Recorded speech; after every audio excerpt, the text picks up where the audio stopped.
Hi everyone, welcome back to my channel. I am Amira and this is Looking Through Amira. This is actually my segment Dumpster Diving Life, where we not only turn trash into treasure, but we also create dope ideas on a dime.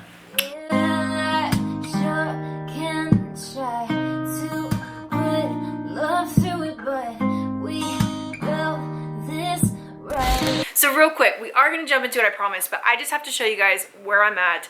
I am at my family cabin in Montana, and it's just the perfect, most magical vibe. So I'm just going to turn and show you guys what I'm looking at. You got the back of Lena's head. Lena. Hi, Lanes. Hey, what's up? All right, so a storm's even blowing in and everything right now. And it's just so peaceful. I have the windows open. And it just makes for the perfect vibe in here. Can ask for a better vibe.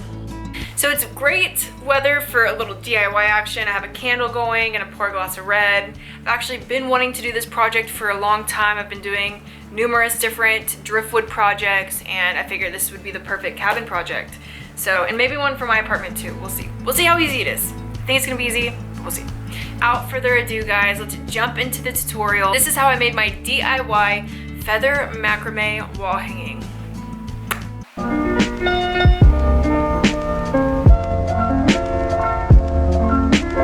So for this project, you are going to need some macrame, and the bigger the better. This is actually 5mm macrame off Amazon. You can tell how perfect it is because of the way it's unraveling already.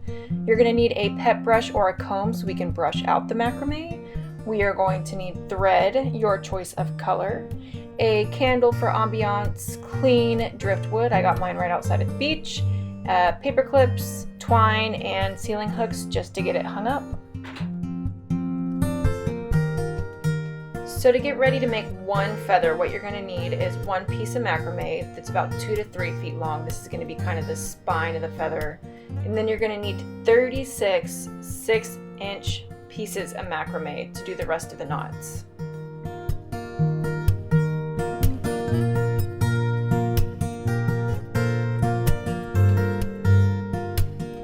I know that it can feel a little tedious, but I promise you'll get into a rhythm and it goes by really quick.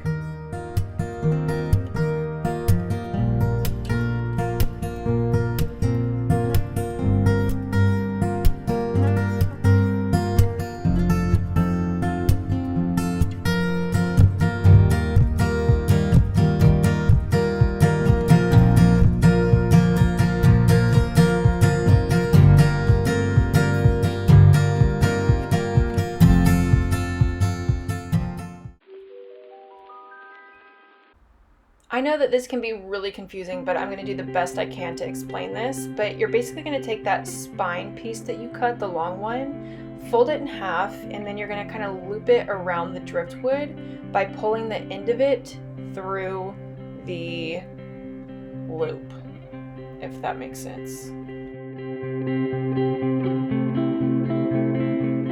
We're going to be doing a variation of this knot the whole time. I'm going to explain it the best I can, but you guys might want to look up a better tutorial on maybe just even the knot alone, but I will try to explain it the best I can. So this is actually the easier way to do it, but it's not going to look as great at the end. You're just taking one of the 6-inch pieces of cord and you're doing that same knot just all the way down the spine, and you're kind of rotating which side you do it on. So it just, at the end you're going to have some spaces that might look kind of odd, but it is the easier way.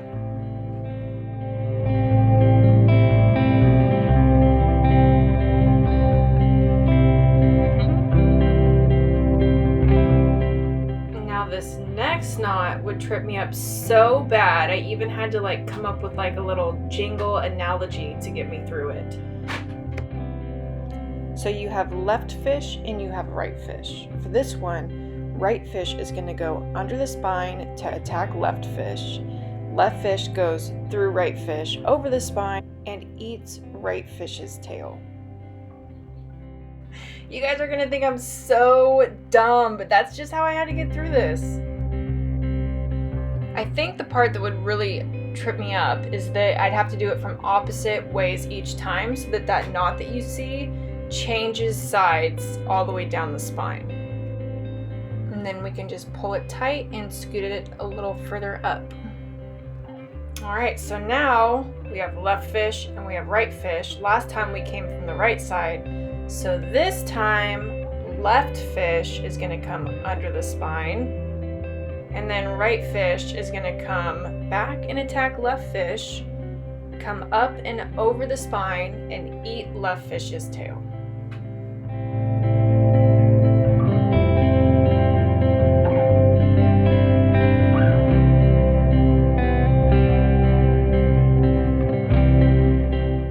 Guys, does that even make any sense to you, or you just officially think that I'm nuts? Because that's just how I had to say it to myself in my head, and I hope that you guys can watch me do it a few times and you get the picture, and hopefully watching it is way easier to understand than me trying to explain it verbally.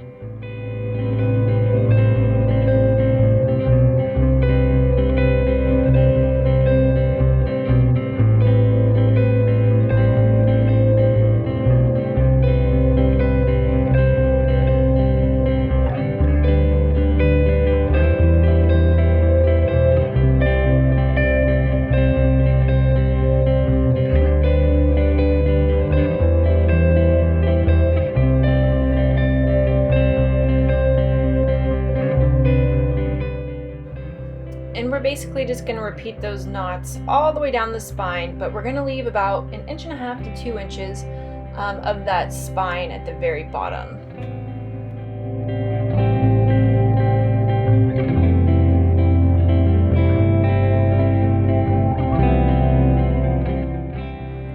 So by the end of the tutorial, I was untwisting the macrame and then brushing it because it just made it a little more simple, but you could do either way. Brushing it works totally fine too. Just make sure you have a grip on the left side of the knots to just kind of hold them in place and just brush it all out really well.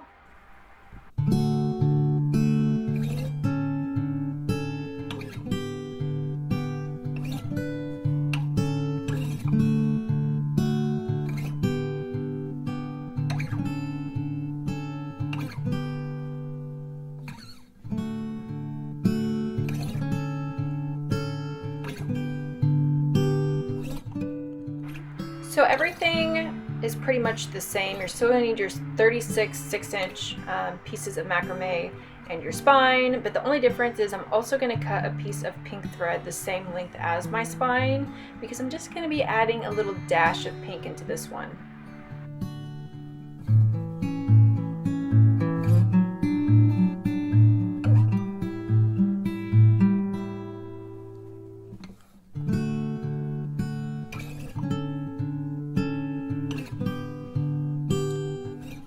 So after I've gone ahead and looped that through, I'm going to take the pieces of thread and just start wrapping it around the spine. Actually, I really like the way that it looks at the end because it just gives it a little bit of color.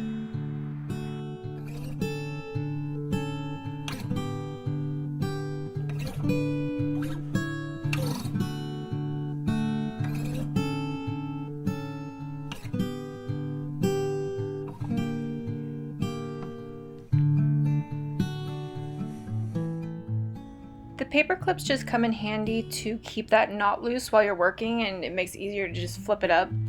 After that, everything's going to be pretty much the same as the first one. All the knots are going to be the same, just knotting it all the way down and then brushing it out.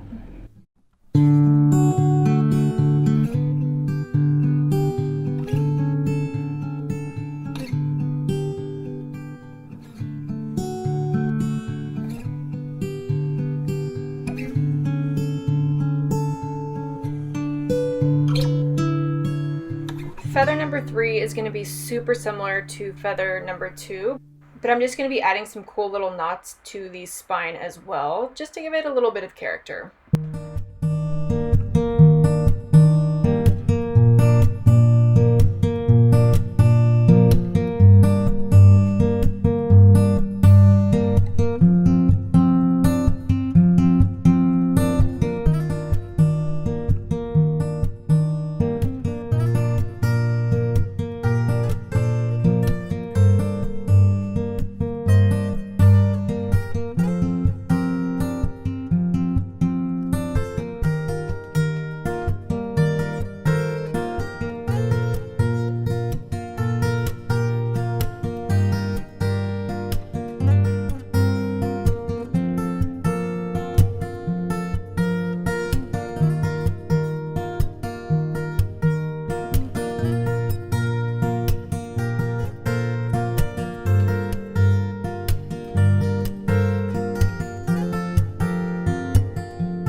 before. The only difference is that instead of wrapping the thread around the spine, I just tie it alongside of it, and I think it looks really cool, and it's kind of just a more loose, free-spirited way to include the thread.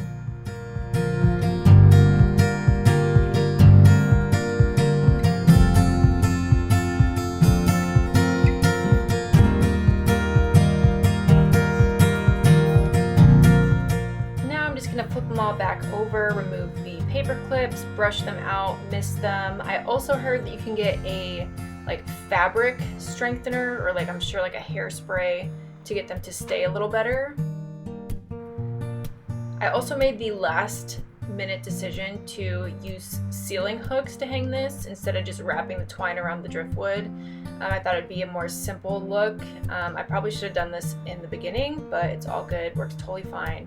Super easy. You literally just twist some ceiling hooks into the top of it, and then just grab one solid piece of twine and make some really pretty loop knots in each end, and just tie it to the ceiling hooks.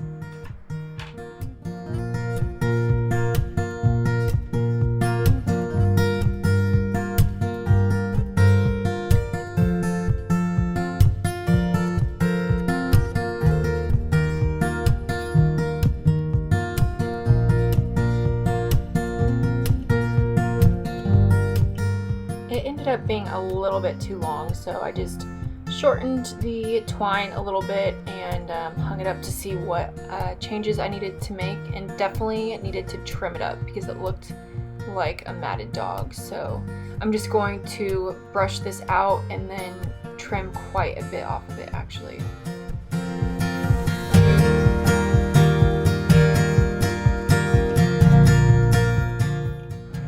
This is just so oddly satisfying for me to watch, but basically I'm just going to trim it pretty short. It's going to be like a long, narrow U shape.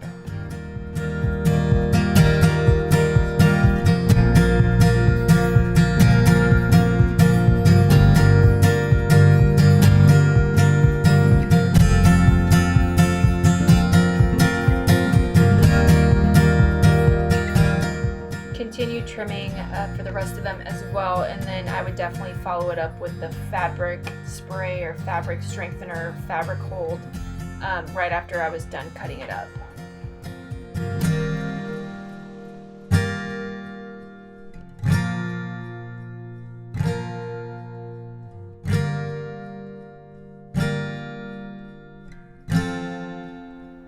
Alright friends, there is the final look. I really like the way that it turned out, but I would recommend using some fabric spray since we're still in lockdown out here in California. It's a little hard for me to find, but one day I will definitely be spraying it down with that.